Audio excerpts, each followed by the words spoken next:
Hello, Lottie Clark. I am delighted for you to be on the Therapy Works podcast. And I have a particular kind of emotional investment in our unheard voices in these stories from people that we don't know. They're not public figures. And I am particularly interested in what you've got to say today. Do you want to introduce yourself first and then we'll get into it? Of course, yes. Hi, I'm Lottie. I'm 47 years old. I'm a mum of 3 gorgeous kiddos, 2 teenagers who are quite nice to me most of the time, and a lovely little 8-year-old who's always nice to me. I live out in Hampshire, and I was married for 19 happy years. Well, that's so lovely to hear. Do you want to tell us what the challenge is that you have been facing or have faced? Yes. So my husband James was diagnosed with a terminal illness in December 2021. I'm so sorry. Thanks, Julia. He's a sporty, healthy, ironically, fit 42-year-old man, and his symptoms progressed quite gradually until the diagnosis. And once he's diagnosed with motor neuron disease, things sadly sped up and accelerated. I'm so sorry. That's so young to be diagnosed with motor neuron disease, isn't it? And also, yeah, such a frightening diagnosis, so much unknown. Yeah, terrifying. It actually affects 1 in 300 people. It's more than one would think. Yeah, it is. Although it tends to affect a lot of people in their 60s and 70s. It is becoming more common, and they don't know what causes it. It tends to attack sporty, fit, healthy, mostly men, but also females. So they think there is some link between overexertion, perhaps on a rugby football pitch. There's been quite a few high-profile sports people that have sadly been diagnosed in recent years. Yeah. I mean, it's very underfunded, isn't it? Because it's like one of the kind of poor relations of illnesses in some ways that doesn't get the huge funding like other illnesses.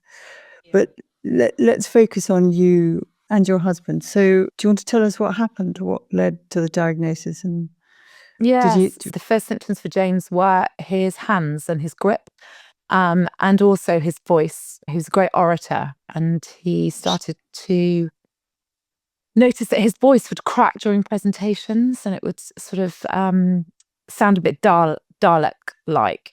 He mentioned it to me a couple of times, and then he's working from home one day. We took the dog out for a quick walk. He's on a work call, and his voice just broke. We both got the giggles, and he said, "I told you, that's what I've been trying to tell you." And that was the first time I'd heard it, and I thought, "Oh yeah, this isn't great. There's something sinister. Something's wrong." Yeah, there's something not quite right. So it was at that point that he started to get in touch with the GP, and it was months and months of toing and froing to neurologists for all sorts of different tests. It's a very hard disease to determine, and it's such a horrific diagnosis that actually I think that many neurologists will do everything they can in order not to give you that diagnosis until they really have to. Because there's a double thing, isn't it? On the one hand, you don't want to be diagnosed, but at the same time, the not knowing is crazy making. So that it's a kind of lose-lose. But also, while he was being tested, he must have felt more and more frightened that no one was seeing what was wrong with him. It kind of like almost like ghosting yourself, like, or no, not ghosting, almost like gaslighting yourself. Yes. Like, you know there's something wrong, but nobody else can see it and give it a name. That's right. And I think, Julia, for him, he really felt like he was losing his mind, because to look at, he's a fine-looking man, and he was a real presence in a room. And so in himself, he became really anxious because he knew that he wasn't okay and there was something wrong with him. But to look at, he looked the picture of health. And so actually, in some ways, I think when he was given that diagnosis, it meant that he could move on from that point and deal with what was coming. But I imagine for both of you, how you responded was both devastation, of course, and enormous grief at that point of diagnosis, but also what you were both facing was very different. Yes, it was. in the early days, I'm talking the days and literally weeks after he was diagnosed, I just remember this overwhelming sense to be with him at all times, and him with me, and actually just to touch and to hold each other.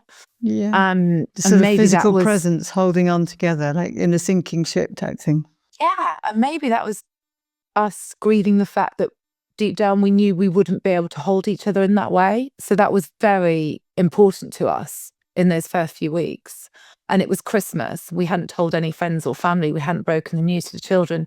So it was really our dirty secret that we were trying to understand before we could possibly break the news to the children.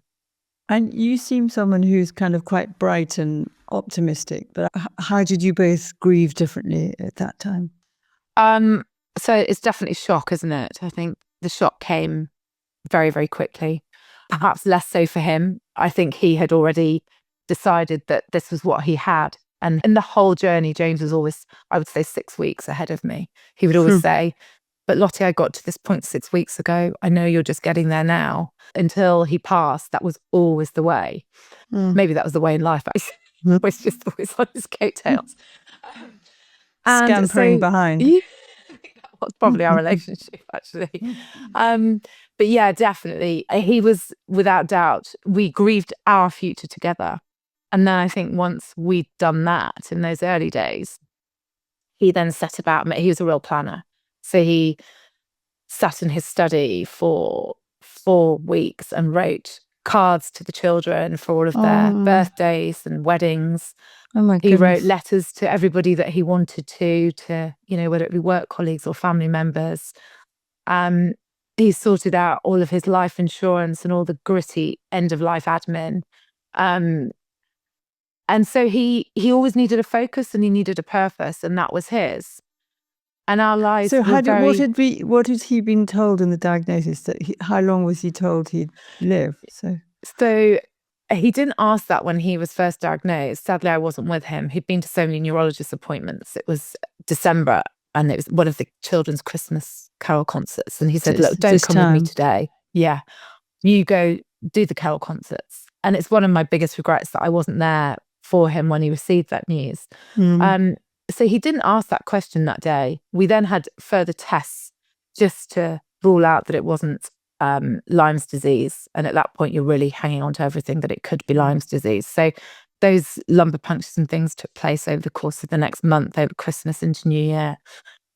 And at that point, when we went back for those results and they said, I'm sorry, it definitively is MND, he was a facts and figures man. And he said, I need to know how long I've got. And the neurologist said to him, go away and do what you can in 2 years. Do as much as you can in 2 years. Gosh. Poof. And yeah, I never forget sort of walking out of that appointment and thinking, I'm always glass half full, but that was the reality that hit me. 2 years, you start counting how old the children will be in 2 years' time, and that's suddenly not that far away. Yeah, so young, yeah. And it's in you now, that moment. That's when you really got the kind of the hit that he was really going to die. Yeah, it was, but I still had hope. I've always had hope. You cling on to anything, don't you? And we'd always been able to fix things. So even at that point, I said, there'll be trials. And he said, I'll do everything I can. I'll do everything I can for you and the kids. I'll take every opportunity that's given to me. So we did. We tried all sorts of alternative therapies and trials that he was able to go on. So there was always hope, always hope. And did that keep you both going, or did it just keep you going? Had he kind of recognized that the 2 years was actually the reality that he was facing? It kept both of us going for a while. And then because his body started to fail him very quickly, I think for him, the reality, suddenly he couldn't do his shoelaces in a matter of weeks since diagnosis. And I'll never know whether that was, I do greatly believe that there is a huge correlation between receiving news like that and the power of the mind. And I used to say to him, you've got to fight this. I must have driven him mad. You've got to fight this. You've got to stay strong mentally. You've got to. And he was a fighter. He would do anything. But yes, I think at that point he had accepted his mortality and that it was coming. And that he'd had to leave work. So that must have been a huge blow as well, that kind of sense of purpose and structure and earning money and being good at your job. And him was who he was. It was him. It was who he was. It was a huge part of James. He fought really hard to get what he did in life and to get where he did. He wasn't born with a silver spoon in his mouth, and he was a smart, hard-working individual. And he loved what he did. And it was a sense of his identity. He felt he just lost it when he was given that diagnosis. So he grieved the loss of that role and the loss of that company for many, many weeks. And I actually don't think he ever really made his peace with that. No, because he was robbed of it. It was very cruel, right? But it sounds like he turned his kind of work self into facing death self. Like he made his death his new project. Is that right? Or doing it well, like being organized? Doing it well, because he never did anything by halves, whereas I do. He would attack everything with vigor. And so that for him was his project. And actually, once he'd come to the end of that, he said, I need to fundraise. This disease is not incurable. It's just drastically underfunded. So he then set about fundraising. And in the end, he raised over £1 million. Wow. Gosh. So My Name's Doddy over the 2 years. And that was really who he was. He brought together community. He brought together the workplace. He brought together the best out of everybody to fight such a horrific situation in his honor. And that was really his new job. And what was it in him that enabled him to do that? What did he have in him to be able to really invest in that? Just that he wanted to go out fighting and he wanted to leave a legacy. And not be a victim. He was never a victim. We'd always say, even after his diagnosis, we were in a tragic position, but there were always others that were, worse off than us. We were lucky that financially we had the means to be able to travel and make memories. So we did that as soon as he stepped back from work. We decided to just take the kids and travel as much as we could in that time frame and give them those memories to hold on to. And he didn't want to sit around. I sold it to him as early retirement. I said, we can sit here and we can be really miserable, or we can really take this by the horns and we can go and live, and let's do it. And we did. Tell me about what you communicated and how you communicated to the children. Yeah, so we had about 3-month period where all these tests were still ongoing, but the diagnosis had been given, but not, they just needed to categorically say it definitely is. And once we were given that, we wanted to tell the children, and we took advice, but I don't think anybody knows your children as well as you do. And it really had to come from us and really from my gut. And if there's anything I've learned over the last 3 years, it's just to trust that gut, and go with my instinct. Yeah, there's been times where I haven't known whether to turn left or right and what to do, and it's like, just listen to that. And that's really what we did with the children. And at the time they were 14, 13, and Matilda was 6. So the narrative to her was very different. But to the other two, it was really, Dad's been given a terminal diagnosis. This doesn't end well, but we'll do everything we can to fight. To live well while you have life. Yeah, and we're going to. And that was the start of the journey that the 5 of us went on together, really.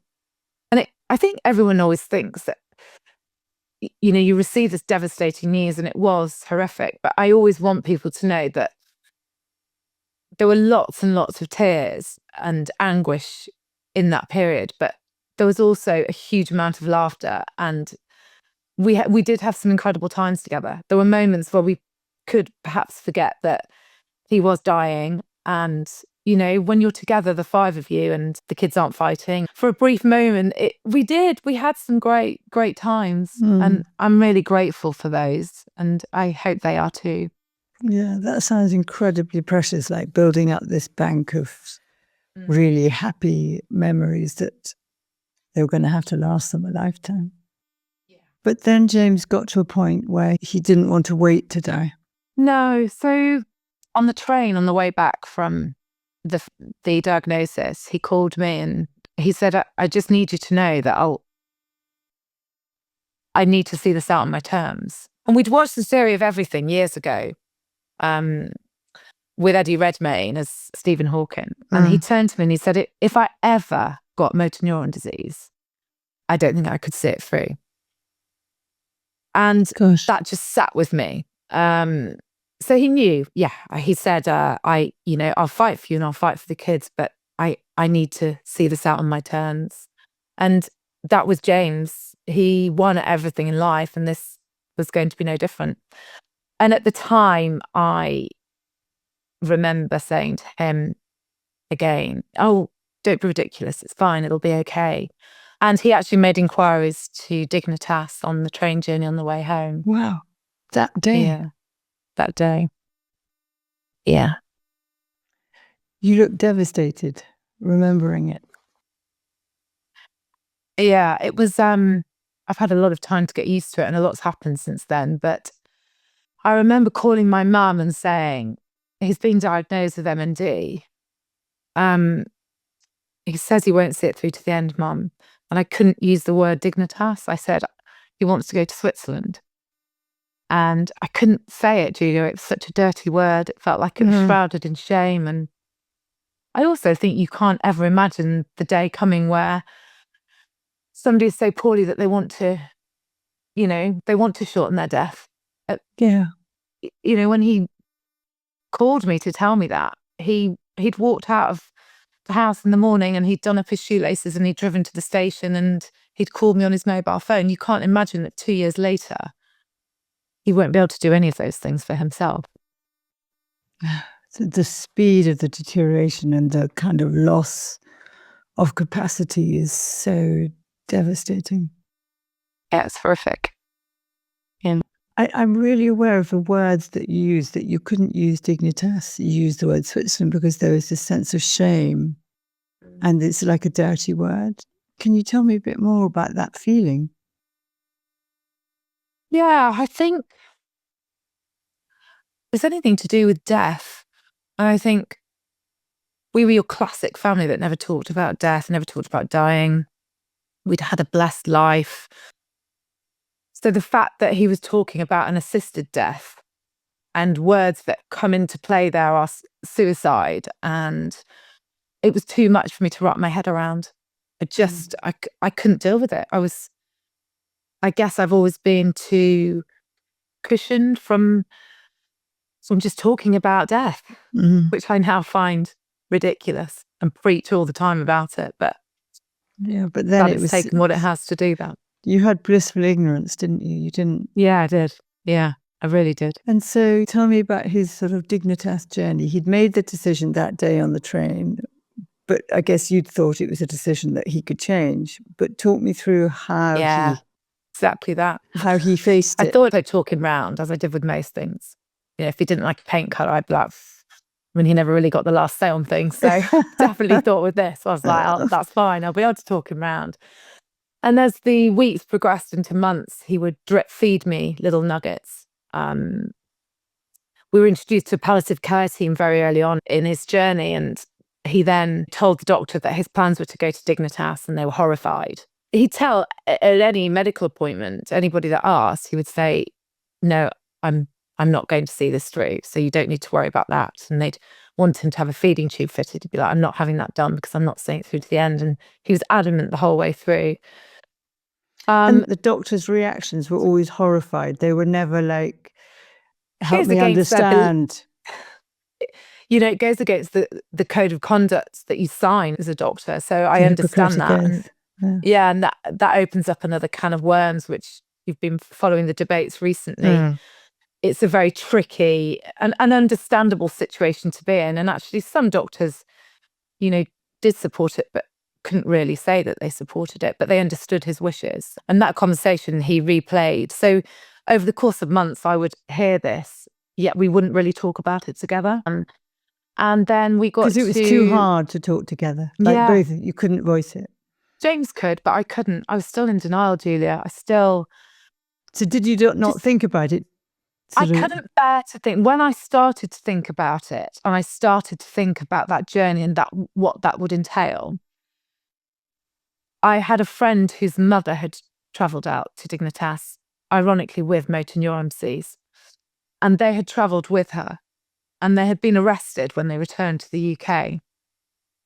And so I knew that this journey was going to be tricky because we had 3 children. And I couldn't bear the thought that I possibly couldn't be with him. And I couldn't, and I still have issues. And this will be my therapy, I think, for years to come. I used to think, how do I say goodbye to him when he leaves? How does that look? Are we standing in our driveway? Am I running after the car that's driving him away? Am I shouting, don't go? I couldn't understand it. And I still now, that event has taken place, still can't believe that it did. And in the way that I had hoped it wouldn't. So that conversation was drip fed.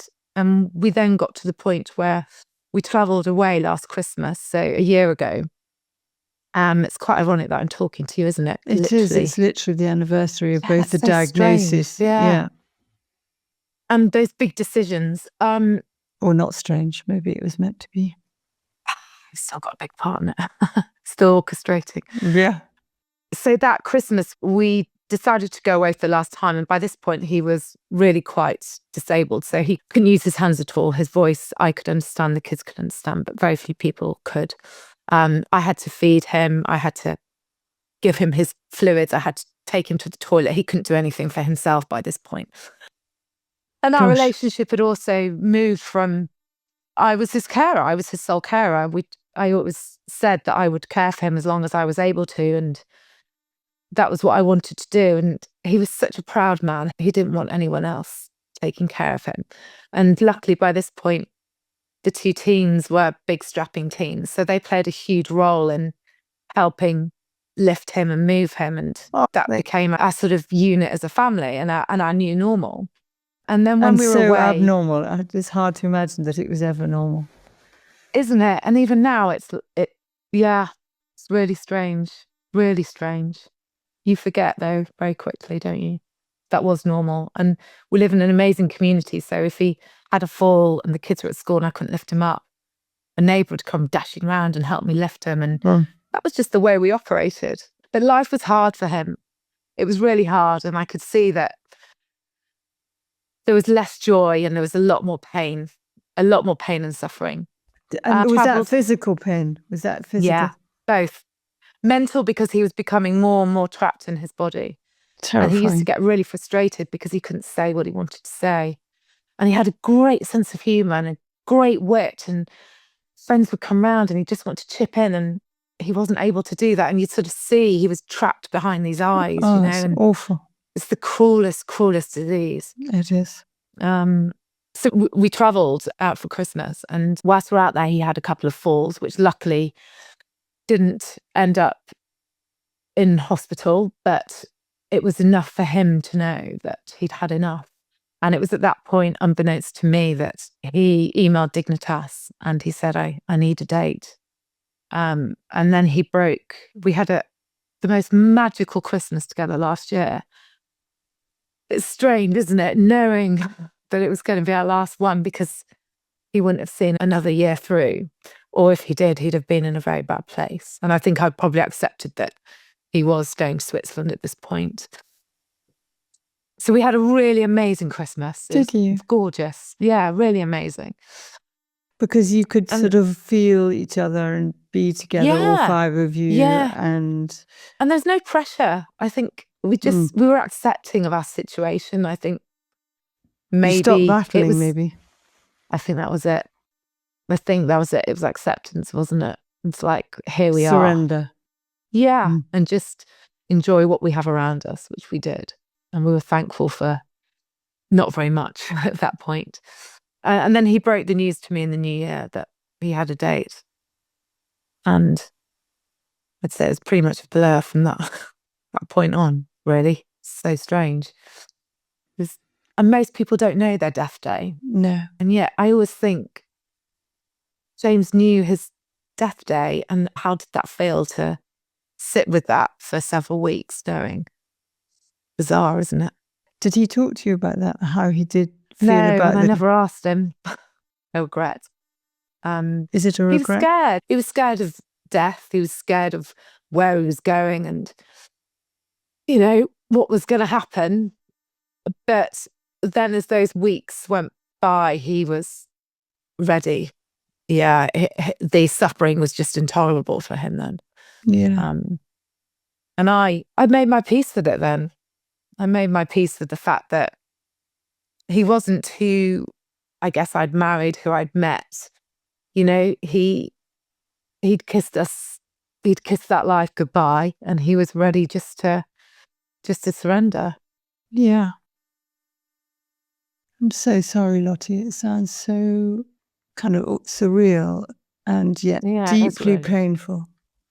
Because you said those weeks were a blur. So in one way, I guess you didn't want him to suffer anymore. You got it from his perspective, like it was too much for him. But for you, there's like, how am I going to say goodbye? And the reality of a death date must have been terrifying.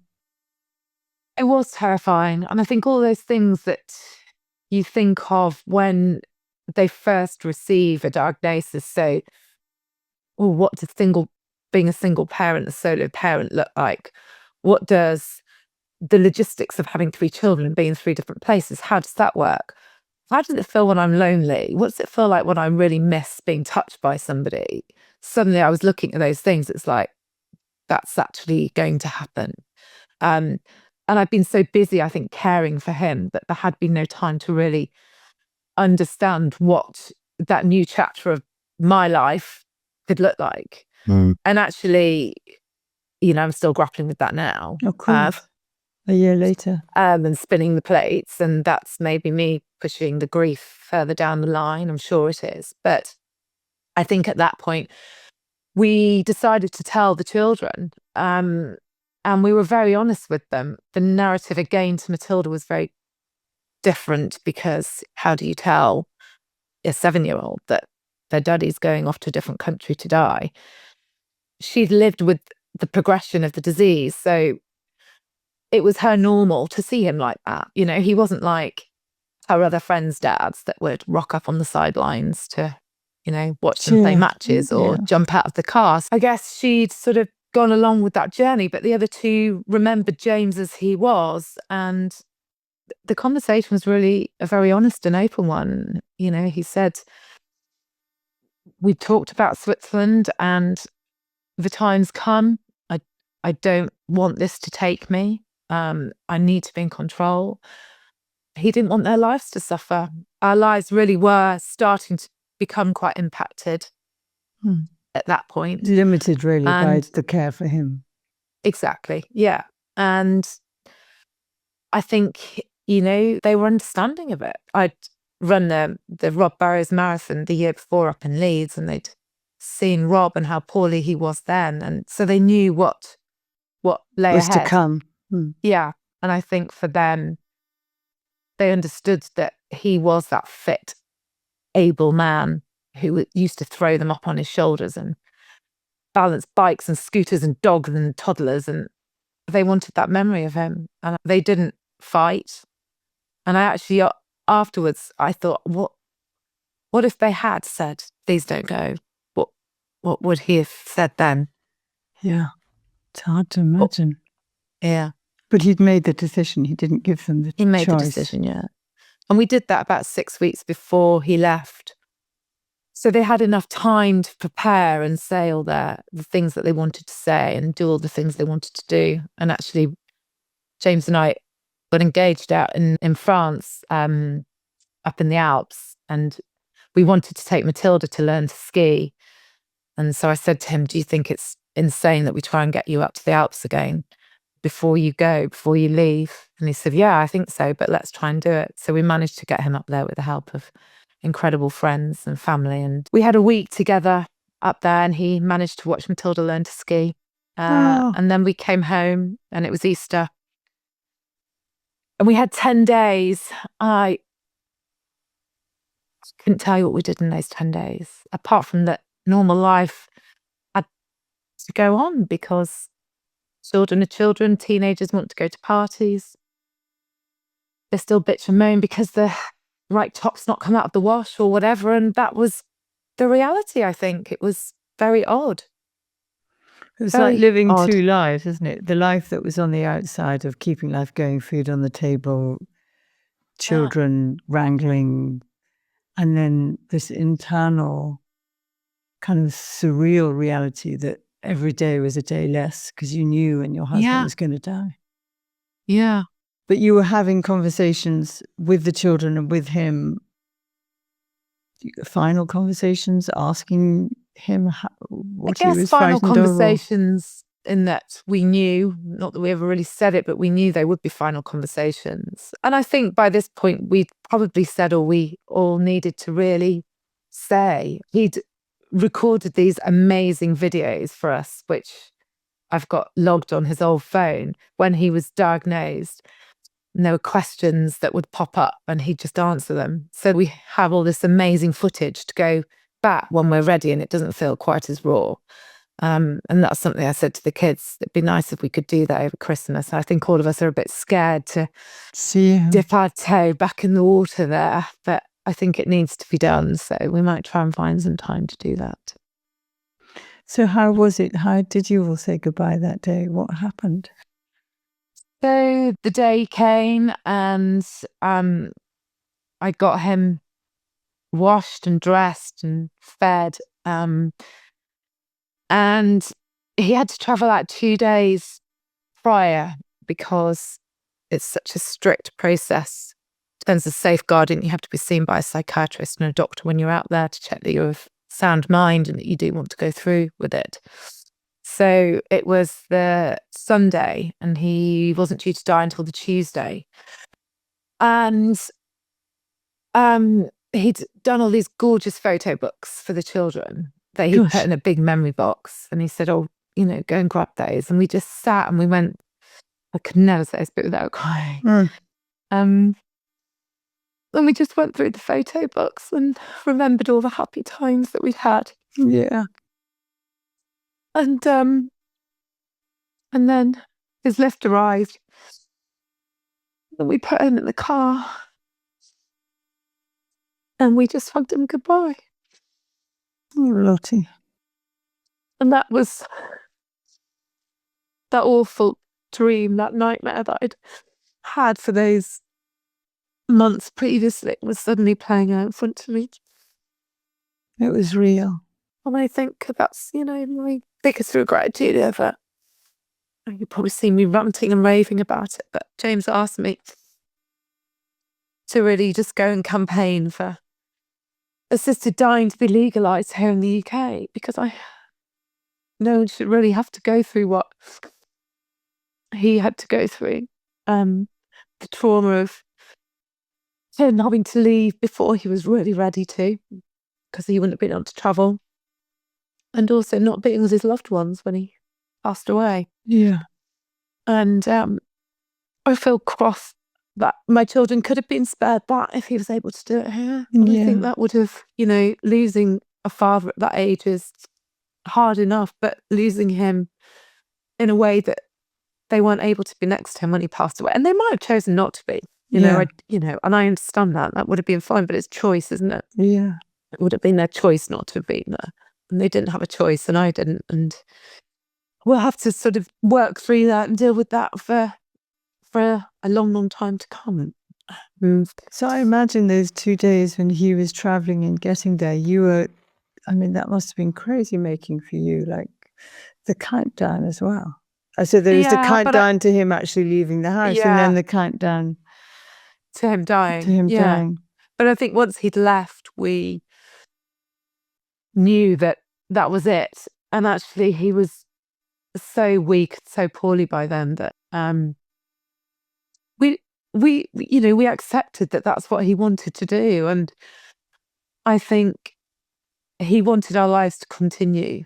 And it just felt like at that point, that was the start of the next chapter, really. Us moving forward into being a four, into being a widow, into being a child without a father, all those awful titles that you suddenly find yourself in and you're redefined as. And I guess we knew it was coming. And I do often say this, but we were lucky, Julia, in that we did get a chance to say our goodbyes. And I have friends who have lost partners or people close to them very suddenly. Yeah, from crashes or whatever. Yeah. And I think that grief is a much harder road to walk than possibly ours. Ours was more of a journey because we were able to do it you had together as a family. Yeah. I mean, you can never, in some ways there isn't a hierarchy, but you do recognize that sudden and traumatic, unexpected death can leave so many more unanswered questions and regrets. And it doesn't sound like you have one regret, which is that you didn't, what was it you said that you regretted? That you I have two.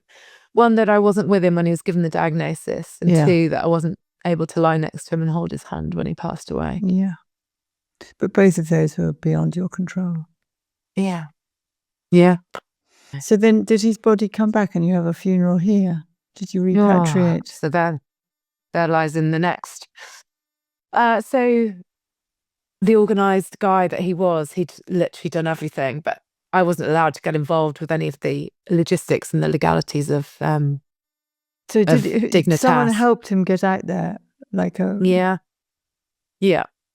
A very good friend of his. And so I'd had nothing to do with anything anyway. We had such a dark sense of humour because of all the awful months that we'd been through. And I said to him when we were planning his memorial, I said, "How are you going to be sent back? What's going to happen?" And he said, "Oh, don't worry, I've arranged, they're going to paste me back." And he said, you'll probably get a picture on your phone saying, "We've delivered your parcel. I've been lobbed over the gate." I haven't been delivered.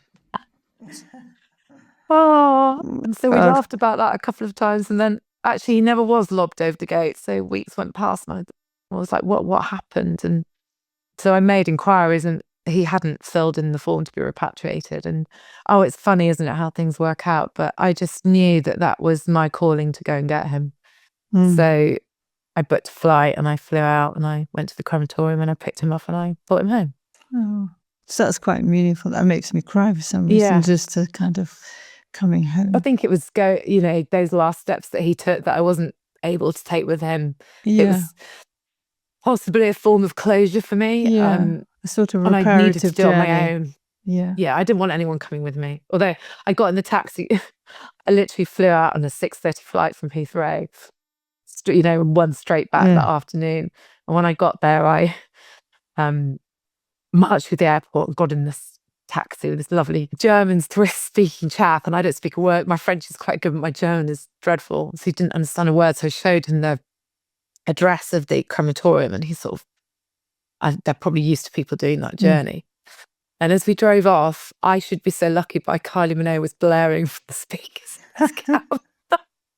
Like James Clark, having a laugh. But I do think there are certain signs that are sent. But yeah, he'd have done it for me, and it was good closure. I'm really glad that I did.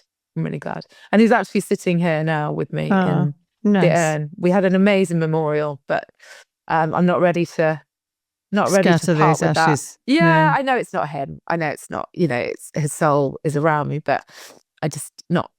I don't know when that time will come. No, but there's it will. no rush, is there? No, there is. So given all that you've been through, what do you think it is that has enabled you to keep going? What is it that has been on your side? Love, I think, is a big one. Just being really blessed to have had a really happy marriage for 19 years. And I think it stood me and it stood the kids in great stead for what lies ahead. Yes, it's been a horrific time, but we had a family that was full of love and still is. And there are a lot of people that don't have that. So that love is at the core of it. Somehow so much. Yeah. Love is a feeling, but also as a verb of doing. It's like it was both. And it's kind of rich in your system and rich in the children's DNA and in all of it really is. And they will remember that. They'll remember a happy house. They won't remember a house full of tragedy. I'm sure of it, because for the formative years of their life, and it still was until he died, there was a huge amount of love. So that is what's kept me going, and having 3 children. And I think, just as I said, I'm lucky to be born a resilient northerner with the glass half full. And I thank my lucky stars for that. And it's just one foot in front of the other, isn't it? One step at a time. And I think he didn't want a day to be wasted. And yeah, there are days that are bad.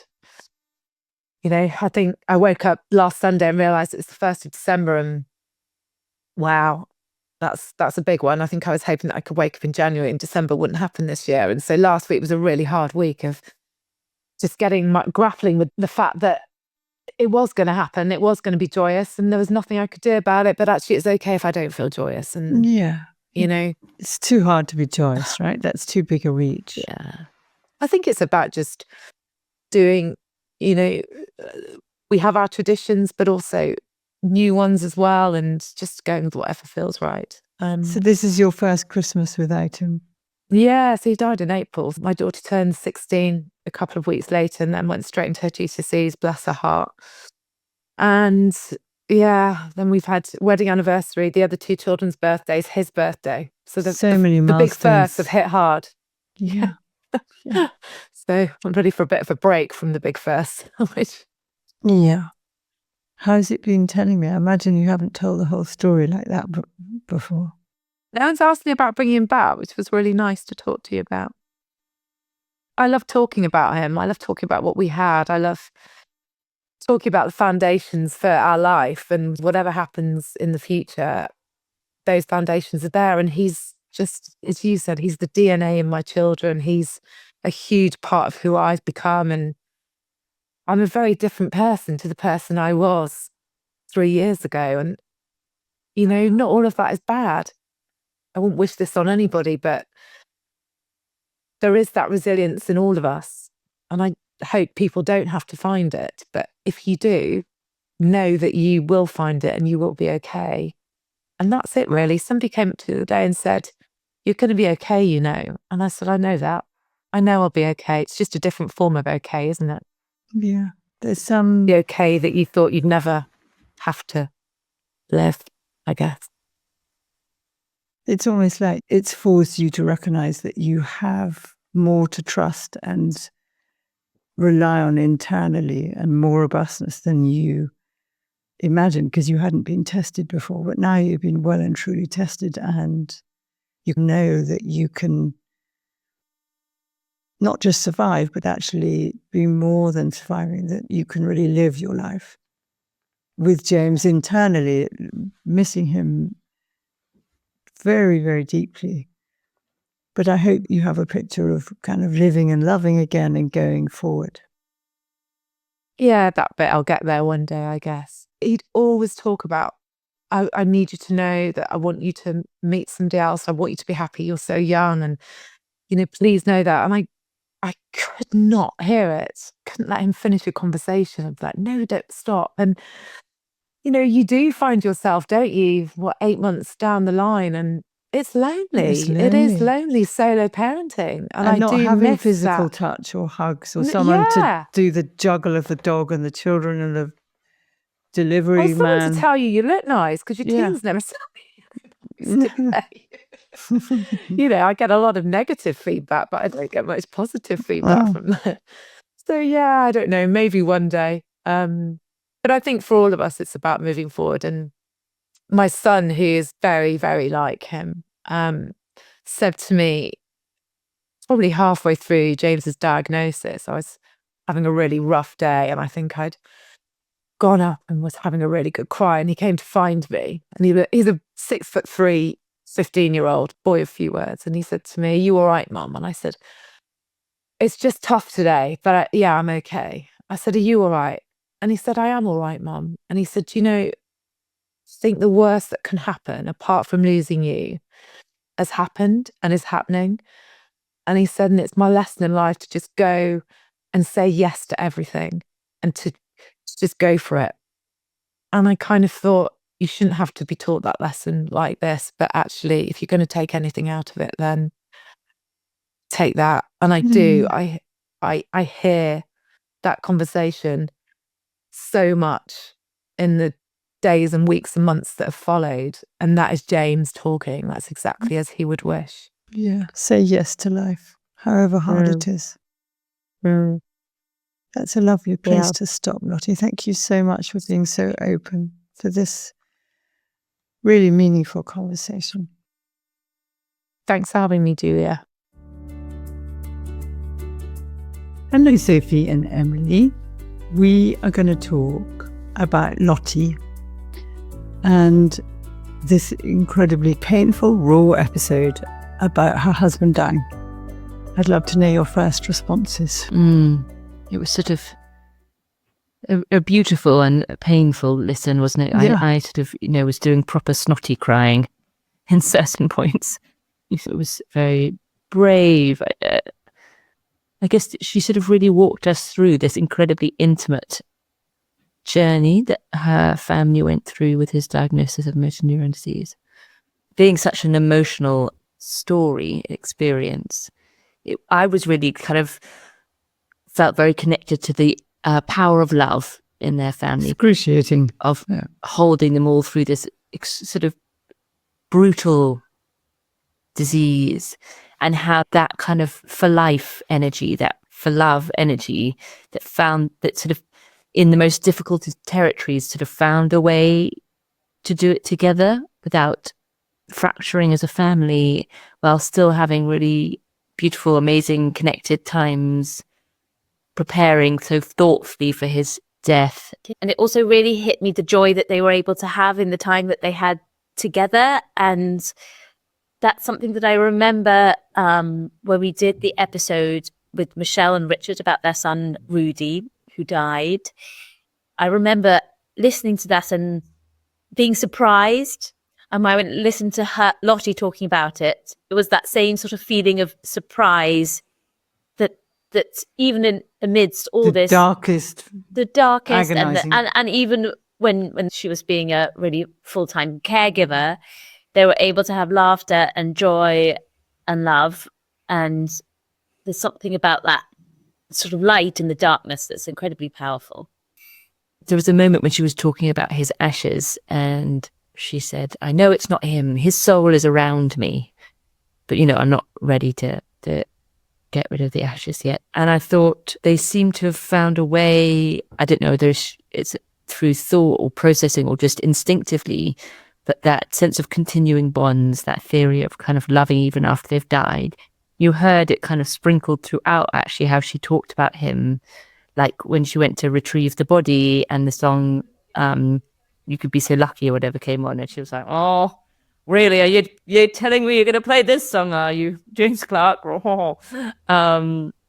And it's like that sense of her being able to continue his presence, and she talked about him as the foundation of their life from which they still have with them, and that sense, I guess, of integration of his presence, so weaving his family. DNA and his memory into. And I wonder if people even know they have permission to do that, to really allow themselves to give that much presence to someone they loved who's died. I think people can feel embarrassed or think it's silly, or are they allowed to talk to them in their head? Or I think sometimes it's so painful Exactly. that it's difficult to, I think there's so many ways that a person who's died sort of carries on being in your life, don't they? In like the things that you say that you've internalized, or little things that remind you of them in whatever way, or like you're queuing for an airport and you think, oh gosh, he'd be getting so grumpy now, or all of those things that are just sort of like a constant presence. But I think what can happen is that when the grief feels too much or unbearable or in some way complicated, actually it's unbearable and you just sort of put it to the side, and that kind of blocks that from being able to continue, and for you being able to therefore pass that on to the rest of your family or friends or whoever is around. So then it's like a double loss, isn't it? Yes, that's true, a double loss. I think that's also where, in an ideal world, why one of the reasons that therapy might be able to help, because often things are excruciating. I don't know, my experience, sometimes it feels like I just can't feel it in my body. I need to be held by someone else for this to be tolerable. Should we talk a little bit about assisted dying in a more generalized way? Yes, well, in a more generalized way, but also it's an incredibly beautiful book by a woman called Amy Bloom called In Love. And I heard about it because they read a sort of 40-minute sort of abridged version of the book. She read it, Amy Bloom read it on this American Life podcast episode. And it's the story of her and her husband who got a Alzheimer's diagnosis, and it's the story of them going to Dignitas, and she talks through the process of assisted dying. But as the title says, it's really like a story of love. And I'd really recommend reading the book or listening to it if it's something that you are curious about, because it's obviously the story of them and their relationship, but it also is a story of assisted dying and what it looks like and the sensitivity around it and sort of excruciating pain that Lottie also talks about, that the fact that you know it's going to happen. The image of her standing at the door and him leaving and her not being able to be with him. Yeah, that was just so and Amy was actually able to go with her husband to Switzerland, but it was like when they packed, she didn't want to pack a big bag because she didn't want to bring all his clothes back and things like that. So she really speaks to the pain of it, but also the sort of respect for life that happens when you're able to choose your own death in that way, like her husband was. I feel, I've talked to quite a lot of people and had sort of discussions at events about assisted dying, and I'm very ambivalent about it. Something like this story, or probably Amy's story, would persuade me, of course, that's that's what you would want. And I imagine that it's actually a choice you would want to be able to have for yourself. Like exactly. If you knew, given you're powerless over the horrible, that this is where I'm going to end up, if I had the choice, I think I'd choose it. Yeah, or that you would want to have the choice. Yes. At least. My bet is that there are moments in a day where if you're dying that you want to die, and then there are later moments when you really want to live. And how you feel about living and dying when you're really suffering changes like the weather. And if you have another layer of thinking, which is, I am such a burden on my family, I need to stop their suffering, and you're doing it for them when actually there's life in your life and you still have enough quality of life that you do want to live, and they manage to control your pain, which is often the reason people want to die, it adds a layer of complexity that is not supportive. So I think that there's some research that shows that people don't take their own medication to kill themselves, but like 70% get doctors to give them the medication. And I just think the burden on the medical teams is really something that we need to consider in it too, when it goes completely against everything they've got into medicine for. And there's obviously many more complex things that we can't go into here, but I think it's very complicated. I think it is really complicated. I will say that if, obviously, this is my one tiny data point, which is I've listened to a podcast, like every other data-informed person. But all I can tell you is if you listen to this individual experience, firstly, most places that I think do assisted dying, you do actually have to be able to do it yourself. And that's one of the sort of criteria. challenges, but also like it means the window for when you can do it is quite small for lots of people. But actually the doctors repeatedly say, I hope you won't do this. You can say at any time, we hope you will make the choice not to do this. Maybe they just legally have to say that. I'm not sure. But at least in this individual experience of Dignitas, maybe it is a burden on the doctor, but not in the sense that they were actually like doing the injection or. But yeah, when I'm hearing you both talk, I can imagine for myself, my first gut instinct is that I want to be able to have that choice. If I got motor neuron disease, I think I probably want to do that myself. Or maybe, at least I would like the option to make the decision. And yet it's also interesting that when you get into what would this actually really be like, and what are some of the invisible costs almost to making that choice, I feel like, is it a question of how well we inform people and how well we map out some of the less visible consequences of this kind of decision? Someone might make it because they're afraid of being a burden. But also, I can't help thinking of my mother-in-law's death and how being at home, to die at home with your family around you in the way that she was lucky enough. That's the right way of putting it. And she really wanted to die for quite a long time before she died. She died much more slowly than she would have wanted. And it was difficult. But the kind of communal experience of shepherding her through to death was meaningful in itself, that there was meaning in that for the other people as well. It's not like someone's dying, they're just a burden. That's not actually the experience for most people who are, it may be a burden, but it's also so many other things as well. And how to sort of really connect to what that process looks like and means, and then also what the other process looks like and means for each person to make their best decision. There's a risk, whatever happens, whether it's assisted dying is legalized or whether it's not, there is a risk, right? There's like a risk that if people aren't allowed to make this choice about their own life, there's a lot of real suffering that perhaps doesn't need to be. And if there is a legal possibility of doing having assisted dying, there's also a risk, like you said, Mum, that even if no one is saying it, there could be a personal sense of pressure of not wanting to be a burden.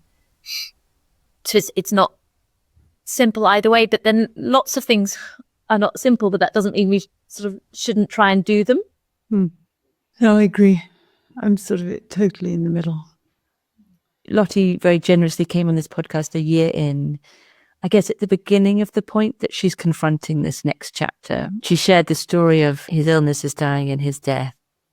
And in a way, sort of ending it on this, like, now she's having to sort of live those biggest fears that she had at the point of diagnosis about parenting alone and not having a partner and not having someone to touch. And maybe it's a really inane thing to say, but I think there's the dying chapter, but then there's this huge, long other process that takes place afterwards that is also part of the death that she's in now. If you're somebody supporting somebody whose loved one has died, that often it's not in the immediate aftermath that your support is most needed. It's quite a bit afterwards. The sort of consistency of it. I know you say it in your book, and we've said it in other podcasts, of like people who've lost someone they love, they really want to talk about their loved ones. Like they really do. There's so many good things offered in grief works, but when I'm talking to my father-in-law, I'll Bring her be like, in. oh, would Sue have liked that? Or what would she have thought about this? Or just to bring him into that, giving him little opportunities to talk about her. Otherwise, the experience is that everyone's forgotten them except you. It's not true. Yeah. I read an amazing book about a woman whose baby died, and she wanted people to ask about her baby in the same way that people would ask about their babies if they had lived, so that she could say, like, oh, he had the most perfect cheeks and his little hands were all kind of curled around and he had tiny nails, and nobody ever asked her in that way. It was always just this unspeakable, unspeakable, because it was such an unbearable loss, and people wanted to say the right thing, but what she wanted to do was like, look at my perfect baby. And talk about the labour and the birth. Yes. And like he kicked a lot, all of those things. And I think for me that was a really important reminder. Even if you think, gosh, like that, surely it's too painful, to ask and sort of put it in a way like, of course, if you don't want to talk about it, but I would love to know if you do. Yeah. On that note, I really want to thank Lottie so much, and her family really, for coming on the podcast and having such courage and being herself and being funny and talking about her children and impossible teenagers and being so real. And I think that is really healthy and helpful for all of us. The kind of reality of what it is to be a bereaved parent with bereaved children. And I think the more we understand, the better our responses are likely to be, if it happens to us, but also to others. So thank you, Lottie, and thank you everyone for listening. Very grateful to her for sharing her story. Yes.